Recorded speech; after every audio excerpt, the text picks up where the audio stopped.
Hello student, स्वागत है आपका मेरे YouTube channel GK special bye SP sir पे। अभी एक सप्ताह भी नहीं हुआ कि मैंने आप से चर्चा की थी कि कब आएगा आईबीपीएस। तो आपके लिए गुड न्यूज़ है कि आईबीपीएस आरआरबी ग्रामीण बैंक के लिए अपना 2020 का नोटिफिकेशन जो है जारी कर दिया है। तो आपके लिए बहुत ही गुड न्यूज़ है और इसी चीज को ध्यान में रखकर मैं पहले ही इसकी संभावना व्यक्त कर चुका था कि आप जो है नोटिफिकेशन का इंतजार मत कीजिए, बल्कि अपने प्रिपरेशन को आगे बढ़ाइए। अब इस वीडियो में हम लोग चर्चा करेंगे कि ये जो आईबीपीएस 2020 का जो नोटिफिकेशन आया है तो उसमें कितने पोस्ट है, आप कहाँ से अप्लाई कर सकते हैं, तो उसमें ज़्यादा आपको बेनिफिट्स हो गए। फिर इसमें जो है टेंटेटिव एग्जाम के डेट दिए गए, एग्जैक्ट एग्जाम की डेट नहीं है। ऑनलाइन फॉर्म कब से कब आप भर सकते हैं, पीटी एग्जाम कब होंगे, मेंस एग्जाम कब होंगे, और फिर जो पीटी एग्जाम का पैटर्न है वो क्या है, फिर मेंस के एग्जाम का पैटर्न क्या है। तो ये सब जो है इस वीडियो में हम लोग चर्चा करेंगे। इसी पर्पज से मैंने ये वीडियो बनाया है, क्योंकि अभी एक सप्ताह भी नहीं बीता कि मैं आपको पहले ही जागृत कर चुका था कि ये जो है वैकेंसी आने वाली है और उसको ध्यान में रख करके अपने आप को आप प्रिपेयर करते रहिए। तो चलिए वीडियो शुरू करते हैं। तो सबसे पहले जो 2020 का आईबीपीएस आरआरबी का नोटिफिकेशन है उसके अनुसार जो है ऑनलाइन फॉर्म जो है आप भर सकते हैं 1 जुलाई से लेकर के 21 जुलाई के बीच में।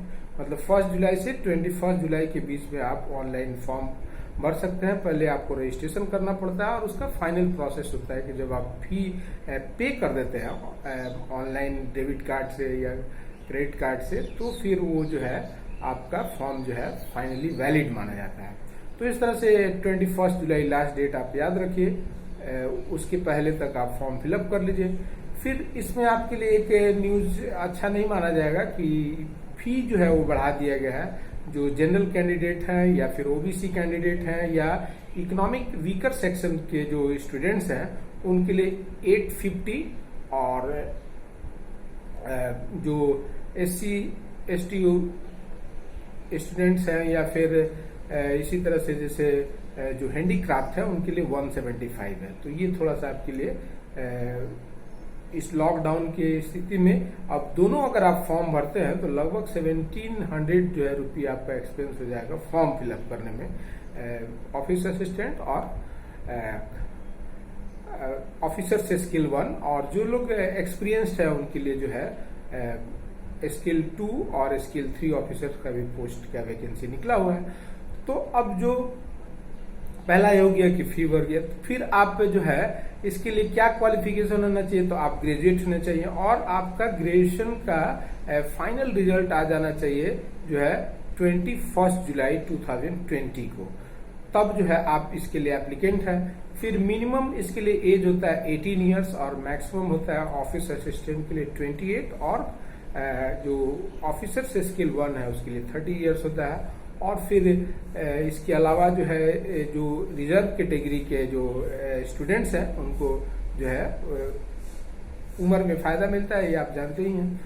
फिर उसी तरह से जो है अब जैसे जो आप फॉर्म आप भरिएगा उसके बाद जो पोस्ट जो निकला है तो पोस्ट में देखिएगा कि 9500 से ऊपर पोस्ट है ऑफिसर से स्किल, ऑफिस असिस्टेंट और ऑफिसर से स्किल 1 के लिए। लेकिन अब झारखंड का जहां तक प्रश्न है तो झारखंड में ऑफिस असिस्टेंट के लिए कोई पोस्ट नहीं है, सब में 0-0 दिखा रहा है झारखंड राज्य ग्रामीण बैंक में।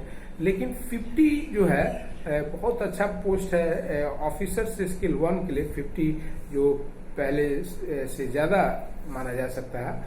और अगर आप ऑफिस असिस्टेंट के लिए भरना चाहते हैं तो देखिए कि बिहार में अच्छा सीट है। फिर उसके बाद से हालांकि बिहार में नॉट रिपोर्टेड है दक्षिण बिहार ग्रामीण बैंक का, केवल उत्तर बिहार ग्रामीण बैंक का दिखा रहा है। तो उसके रिपोर्टेड होने के बाद बिहार में बढ़ सकता है। मतलब हिंदी भाषी क्षेत्रों में ऐसे तो सीट 9500 से अधिक है, लेकिन हिंदी भाषी क्षेत्र में आप उत्तर प्रदेश में ऑफिसर से स्किल का देखिएगा तो 1700 के आसपास सीट्स है और ऑफिस असिस्टेंट में अबाउट 100 के है, तो वहां से भी आप फॉर्म फिलअप कर सकते हैं। फिर बगल में छत्तीसगढ़ है, तो छत्तीसगढ़ में ऑफिस असिस्टेंट के लिए जो है अबाउट 70 पोस्ट है, और ऑफिसर से स्किल 1 के लिए 100 के आसपास पोस्ट है।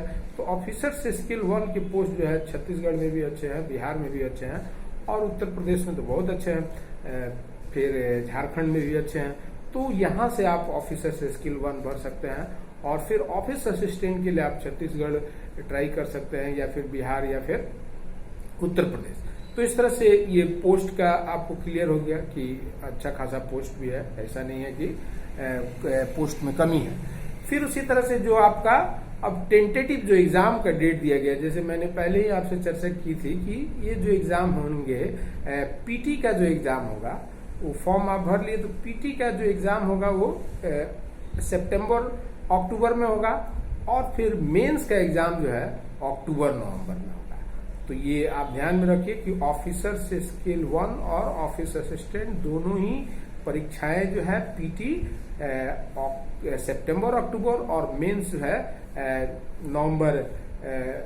अक्टूबर-नवंबर में होने वाले हैं। तो इस तरह से अब इसी के हिसाब से आईबीपीएस, पीओ और क्लर्क का भी डेट आप बढ़ा लीजिए कि वो उसका डेट जो है बढ़ जाएगा, तो उसका भी नोटिफिकेशन आएगा। तो इस तरह से ये जो है मतलब कि एग्जामिनेशन डेट होगा।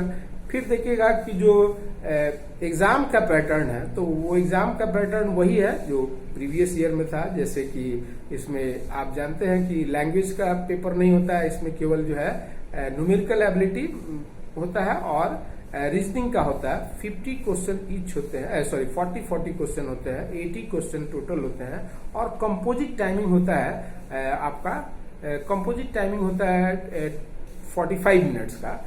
तो और इसका सेक्शनल कटअप होता है, क्वेश्चन बहुत इजी होते हैं, हाई स्कोरिंग होते हैं, इसलिए आपको ज्यादा से ज्यादा जो है जो बचे हुए समय है आपके पास उसमें ज्यादा से ज्यादा प्रैक्टिस कीजिए। और मोर देन मतलब कि इसमें देखिएगा ऑफिसर्स जो है उसमें 65 to 70 कटअप जाता है, इतना इजी क्वेश्चन होता है। और जो ऑफिस असिस्टेंट है तो उसमें 70 से 75 के बीच में कटअप रहता है। तो इस तरह से ये एग्जाम का पैटर्न पीटी का। फिर मेंस जब आप एग्जाम देने जाते हैं तो उसमें देखिएगा कि 40 क्वेश्चन जो है ईच सेक्शन से होते हैं, रीजनिंग से भी 40, मैथ से भी 40, लेकिन मार्क्स 50 के होते हैं।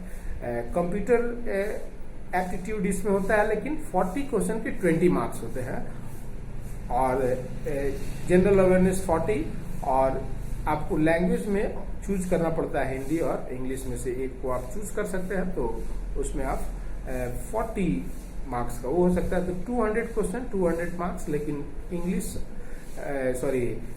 मैथ और रीजनिंग का वेटेज ज्यादा होता है। 40 क्वेश्चन ये 50-50 मार्क्स होते हैं, और जो कंप्यूटर एप्टीट्यूड है उसके 40 क्वेश्चन के 20 मार्क्स होते हैं। ये पैटर्न होता है। और कंपोजिट टाइमिंग होता है 120 मिनट्स का, 2 घंटे का। मतलब पीटी जस्ट लाइक T20 की तरह है, जिसमें आपको 45 बॉल खेल करके 80 रन्स बनाने हैं, और जो मेंस है वो लगभग एक तरह से ओडीआई है, वनडे इंटरनेशनल है, इसमें 120 बॉल खेल के आपको 200 रन बनाने होते हैं। तो इस तरह से ये एग्जाम का पैटर्न हो गया। फिर अभी देखिएगा कि जो कोविड-19 पेंडेमिक है उसकी वजह से जो एग्जाम में गाइडलाइंस है उसमें बदलाव कर दिया गया है। जैसे आपको जो है N95 मार्क्स जो है स्पेशली पहन के जाना है एग्जामिनेशन हॉल पे। फिर आपको एग्जाम के ठीक 15 मिनट पहले आपको रिपोर्टिंग करना है। फिर उसके बाद से जो आपको कंप्यूटर या जो सिस्टम एलोकेशन किया जाता है उसके लिए कोई भीड़ करने की जरूरत नहीं है, आप पहले से जाइएगा, अलग अलग से आपको बता दिया जाएगा। फिर 25 ml का आपको सैनिटाइजर लेके जाना है, इंडिविजुअल अपना सैनिटाइजर आपका पास होना चाहिए, मास्क होना चाहिए। फिर उसके बाद से जो आप एंड्रॉयड यूज करते हैं तो उसमें आपको आरोग्य सेतु ऐप डाउनलोडेड होना चाहिए। और अगर एंड्रॉयड नहीं यूज करते हैं तो आपको एक पर्सनल जो है इंफॉर्मेशन से संबंधित जो है फॉर्म फिलअप कराया जा सकता है। टेम्परेचर आपका जो है नॉर्मल होना चाहिए। तो इस तरह का कुछ गाइडलाइंस है जो जारी किया गया है आईबीपीएस के द्वारा एग्जाम कंडक्ट करने के लिए। तो बदले हुए परिस्थिति में आपको ये सब चीजें जो है करनी है। और पहले से भी आप जान रहे हैं कि आपको हर चीज जो है पहले जैसा है नहीं, तैयारी भी आपको पहले जैसा है नहीं, तो पहले जैसा है नहीं तो इसमें कोई भी चांस आपको चूकना नहीं है। और मैंने पहले ही बताया था कि आपको इसमें जीके बहुत इंपॉर्टेंट रोल प्ले करता है फाइनल सिलेक्शन में। तो उसके लिए आप अभी से जो है प्रिपरेशन कीजिएगा, तभी आप जो है सक्सेस हो पाइएगा। नहीं तो पीटी का रिजल्ट निकलने के 15 दिन के बाद मेंस होगा और उस समय आप चलिएगा जीके पढ़ने, बाकी तो पढ़ ही रहे हैं, तो फिर आपको 15 दिन में जो है 15 मार्क्स से अधिक आएंगे नहीं, और उससे होने वाला है नहीं। आपका कम से कम जो है 30 मार्क्स से एबव आपको स्कोरिंग करना होगा। उसके लिए देखिएगा मैं current affairs, MCQ, banking awareness, ये सब का वीडियो लगातार अपलोड कर रहा हूं, ताकि आपको मतलब कि अभी से जो है फाइनल सिलेक्शन की ओर आप रहिए। और पिछला जो मैंने वीडियो बनाया था वो इसी सब्जेक्ट पे था, तो वो भी आप देखिए। तो ये सब जो है अब इस वीडियो में जो मुख्य बातें थी वो आपको मैं एक बार फिर से रिपीट कर देता हूं कि आप ऑनलाइन फॉर्म फिलअप कर सकते हैं 1 जुलाई से 21 जुलाई के बीच में। आप ग्रेजुएट होने चाहिए 21 जुलाई के पहले 2020 तक से। फिर इसका जो पीटी का एग्जाम होगा वो सितंबर अक्टूबर में होगा, और मेन जो है अक्टूबर नवंबर में होगा। तो ये सब इम्पोर्टेंट डेट्स है जो उनको आपको याद रखना चाहिए। और एक टेंटेटिव ही डेट दिया गया है, फिर एग्जाम का जो गाइडलाइन दिया गया है उसके बारे में, फिर एग्जाम के पैटर्न, तो सभी चीजों को मैंने एक वीडियो बना करके आपको आप तक पहुंचाने का प्रयास किया। तो वीडियो देखने के लिए बहुत बहुत धन्यवाद। मेरे अगले वीडियो का इंतजार कीजिए और इस वीडियो को ज्यादा से ज्यादा स्टूडेंट के बीच में शेयर कीजिए, ताकि ये सब मैसेज जो है बहुत सारे स्टूडेंट्स जो वेट कर रहे थे और जो अपना फ्रस्ट्रेशन में टाइम बिता रहे थे वो मोटिवेट हो सके, और फिर वो भी जो है आगे की तैयारी अपनी जो है शुरू कर सके, और फिर एक नई ऊर्जा के साथ, एक नई चेतना के साथ जो है आप आगे बढ़िए। हम भी आपके साथ हैं। चलिए, बहुत बहुत धन्यवाद। नमस्कार।